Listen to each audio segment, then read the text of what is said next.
செய்திகளை விரிவாக பார்க்கலாம். திமுக மற்றும் கூட்டணி கட்சி வேட்பாளர்களை ஆதரித்து முதலமைச்சர் மு.க.ஸ்டாலின் தனது சொந்த ஊரான திருவாரூரில் இன்று பிரச்சாரத்தை தொடங்கினார்.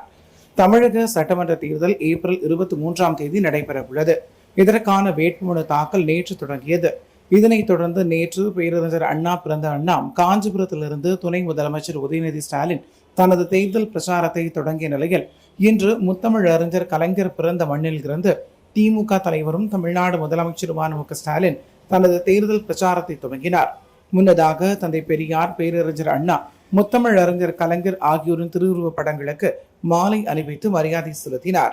பின்னர் திமுக மற்றும் கூட்டணி கட்சி வேட்பாளர்களை ஆதரித்து தனது சொந்த ஊரான திருவாரூரில் முதலமைச்சர் மு.க.ஸ்டாலின் பிரச்சாரம் மேற்கொண்டார். இதுவரை வெளிவந்திருக்கிற தேர்தல் அறிக்கைகளிலேயே திராவிட முன்னேற்ற கழகத்தினுடைய தேர்தல் அறிக்கை சூப்பர் ஸ்டாராக உள்ளதாக மார்க்சிஸ்ட் கம்யூனிஸ்ட் கட்சியினுடைய மாநில செயலாளர் சண்முகம் தெரிவித்துள்ளார். சென்னையில் மார்க்சிஸ்ட் கம்யூனிஸ்ட் கட்சியினுடைய 5 வேட்பாளர்களை அக்கட்சியின் மாநில செயலாளர் சண்முகம் அறிமுகம் செய்து வைத்தார். பின்னர் செய்தியாளர்களை சந்தித்த அவர், மத்திய அரசாங்கத்தினுடைய தமிழ்நாட்டுக்கு விரோதமான நடவடிக்கைகளை எதிர்த்த ஒரு 5 ஆண்டு கால போராட்டத்தை இந்த கூட்டணி வலிமையாக நடத்தியிருக்கிறது எனவும் இந்த போராட்டம் மேலும் தொடரும் எனவும் தெரிவித்தார். மேலும் 2026ஆம் ஆண்டுக்காக வெளியிடப்பட்டிருக்கிற தேர்தல் அறிக்கை என்பதும் இந்த தேர்தலில் அதுதான் பேசு பொருளாகவும் இதுவரை வெளிவந்திருக்கிற தேர்தல் அறிக்கைகளிலேயே சூப்பர் ஸ்டாராகவும் திராவிட முன்னேற்ற கழகத்தினுடைய தேர்தல் அறிக்கை இருக்கிறது என கூறினார். கட்சியினுடைய மாநில செயற்குழு உறுப்பினர் தோழர் என் பாண்டி அவர்கள் பழனி சட்டமன்ற தொகுதியிலும் கட்சியினுடைய மாநில குழு உறுப்பினரும் சட்டப்பேரவை உறுப்பினருமான தோழர் எம் சின்னதுரை அவர்கள் மீண்டும் கந்தர்வக்கோட்டை தொகுதியில் வேட்பாளராக போட்டியிடுகிறார். கன்னியாகுமரி மாவட்டம் பத்மநாபபுரம் தொகுதியில் கன்னியாகுமரி மாவட்ட செயலாளரும் கட்சியினுடைய மாநில குழு உறுப்பினருமான தோழர் ஆர் செல்லசாமி அவர்கள் வேட்பாளராக போட்டியிடுகிறார். திருவொற்றியூர் தொகுதியில் கட்சியினுடைய மாநில குழு உறுப்பினர் தோழர் எல் சுந்தரராஜன் அவர்கள் வேட்பாளராக நிறுத்தப்பட்டிருக்கிறார். கீழ்வேலூர் தொகுதியில் ஏற்கனவே சட்டப்பேரவை உறுப்பினராக இருந்த தோழர் மாலி அவர்களுக்கு 2 முறை வாய்ப்பு என்பது வழங்கப்பட்டு அவருடைய அந்த பதவி காலம் என்பது நிறைவடைந்திருக்கிறது.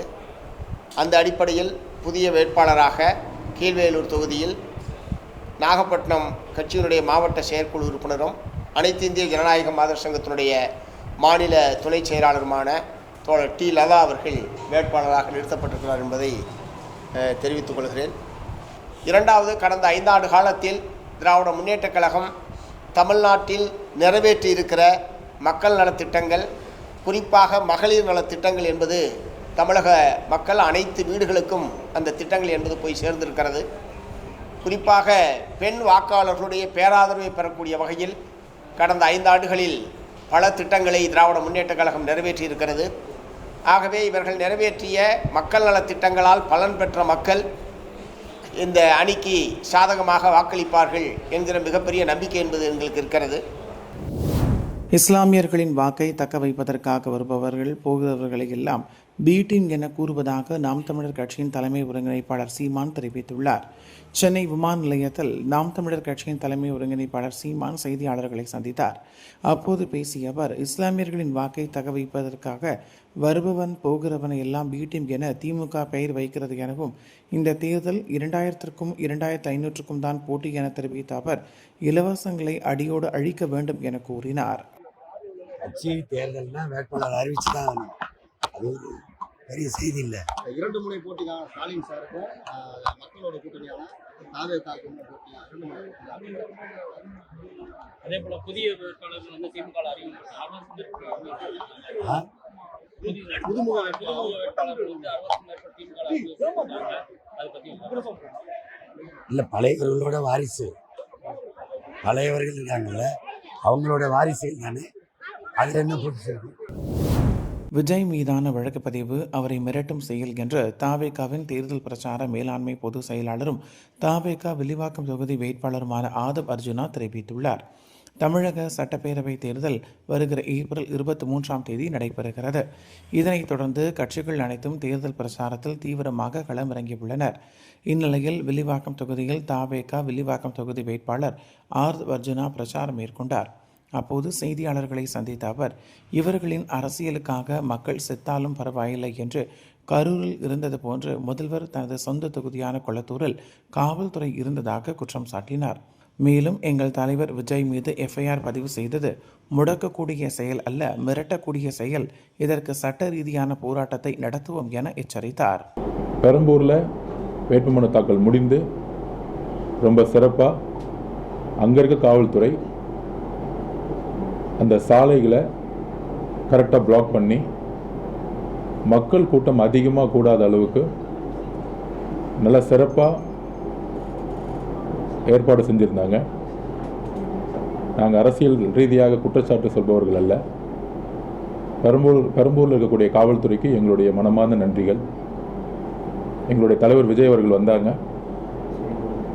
எங்கே சொன்னாங்களோ காவல்துறையும் எலெக்ஷன் கமிஷனும் எங்கே பர்மிஷன் கொடுத்தாங்களோ அதே இடத்துல நின்று சீக்கிரமே நாமினேஷன் முடிஞ்சனால சீக்கிரமே காவல்துறைக்கிட்ட அனுமதி வாங்கி அன்றைக்கி பிரச்சாரத்தை மேற்கொண்டாங்க. அதில் எந்த விதமான பிரச்சனையும் கிடையாது. ஆனால் பெரம்பூர்லேருந்து கொளத்தூர் செல்லக்கூடிய வழி நம்ம ஆல்ரெடி போலீஸ்கிட்ட நம்ம அந்த ரூட்டை கொடுத்துருந்தோம். காவல்துறைக்கு அந்த ரூட் எல்லாமே தெரியும். தலைவர் எந்த வழியாக வருவார், எந்த இடத்துல நின்று ஸ்பாட்டில் பேசணுங்கிறது காவல்துறை என்ஓசி கொடுத்து தான் அந்தந்த தொகுதியோடைய ஆர்வம் பர்மிஷன் கொடுப்பாங்க. ஸோ காவல்துறையோட அங்கே இருக்கக்கூடிய வேட்பாளரும் சரி மாவட்ட செயலாளரும் சரி பேச்சுவார்த்தையெல்லாம் நடத்தி தமிழக வெற்றி கழகத்துடைய தோழர்கள் காவல்துறைக்கு முழு சப்போர்ட் பண்ணி இன்றைக்கு பெரம்பூர்லேருந்து கொளத்தூர் போகிறதுக்குள்ள எங்களுக்கு மீண்டும் திமுக தலைவர் மு.க. ஸ்டாலின் அவர்கள் கொளத்தூரில் எங்களோட தலைவர் வரக்கூடாதுங்கிற ஒரே நோக்கத்தோட எப்படி கரூரில் செந்தில் பாலாஜி அவர்கள் ஒரு மேன்மேட் மனிதர்களால் உருவாக்கப்பட்ட ஸ்டாம்பேட் அன்னைக்கு செந்தில் பாலாஜி உருவாக்குனாரோ, அதனால தான் இன்றைக்கி செந்தில் பாலாஜி தொகுதி மாதிரி பயந்து ஓடி இன்னைக்கு கோயம்புத்தூர் போயிருக்காரு. கரூரில் பெரிய நான் தான் அரசியல் தெரியும், கொங்குல நான் திமுக ஜெயிச்சு கொடுக்கணும்னா கரூர்லேயே நிற்கிறதுக்கு எந்த திராணியும் இல்லாத செந்தில் பாலாஜி கரூர் பிறந்த மண்ணை விட்டு பயந்து நீ கோயம்புத்தூர் நிற்கிறதுக்கான காரணம் அந்த கரூருடைய 47 பேர் உயிரிழப்புக்கான காரணம் முதல் குற்றவாளி, கொலை செய்த குற்றவாளி செந்தில் பாலாஜி கரூர் மக்களுக்கு தெரியும், தமிழ்நாட்டு மக்களுக்கு தெரியும். அதே மாதிரி இன்றைக்கு திமுக தலைவராக இருக்கக்கூடிய திரு மு.க. ஸ்டாலின் அவர்கள், அவர் இன்னைக்கு முதல்வர் இல்லை, ஒரு காம்பந்து முதல்வர். என்னுடைய பார்வையில் எங்களுடைய பார்வையில் ஒரு முன்னாள் முதல்வர்.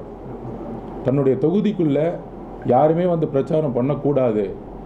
இத்தனை நாள் ஜெயிச்சதுக்கான காரணம் ஒரே காரணம்தான், எதிர்த்து நிற்கிறதுக்கு அங்கே ஆள் கிடையாது. அதிமுகவும் இல்லை, எந்த கட்சியும் கிடையாது. யார் நின்னாலும் விலைக்கு வாங்கிடணும். இதுதான் இந்த திமுக குடும்பத்துடைய வலு, ஒரு ஜனநாயகமற்ற செயல். அப்போ எங்களுடைய தலைவர் கொளத்தூரில் எங்களுடைய வேட்பாளர் பிரச்சாரம் செய்யும் பொழுது பெரம்பூர்லேருந்து கொளத்தூருக்குள்ளே லைவில் இருக்குது, நீங்கள் பார்த்துருப்பீங்க. எந்த இடத்துலையும் காவல்துறை இல்லவே இல்லை, எந்த இடத்துலையும் இல்லை.